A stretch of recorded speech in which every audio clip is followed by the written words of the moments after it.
लघु त्रिज्या खंड का क्षेत्रफल। लघु त्रिज्या खंड का क्षेत्रफल। अब ये सवाल उठेगा, किताब में ये लिखा हुआ है कि चाप द्वारा बनाया गया त्रिज्या खंड का क्षेत्रफल, तो वो भी लिख सकते हैं कि चाप द्वारा बनाया गया लघु त्रिज्या खंड का क्षेत्रफल। तो बराबर होता है थीटा बट्टे 360 degree into pi r square. तो थीटा का वैल्यू कितना दे रहा है 60 डिग्री, 360 डिग्री इंटू 22 बट्टे 7। आर का मान कितना दे रहा है 21, 21 गुने 21। अब देखो 1 0 से 1 0 क्या, 6 36, 2 से काटेंगे तो 11, 2 6 3 7 21।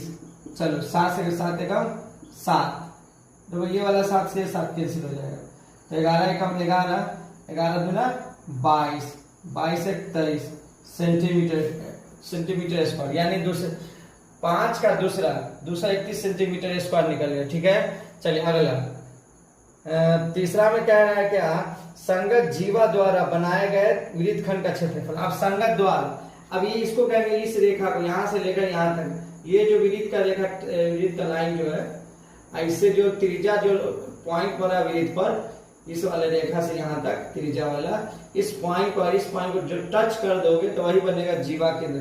जीवा केंद्र यहाँ भी हो जाएगा, ऐसे भी हो जाएगा, जिस तरह से काटे उस तरह से जीवा केंद्र हो जाता है। बट यहाँ की बात कर रहे थे, मान लो हम जो मिटा रहे इतना भाग निकालना है, कि पूरे में से इतना भाग निकालना है। तो चलिए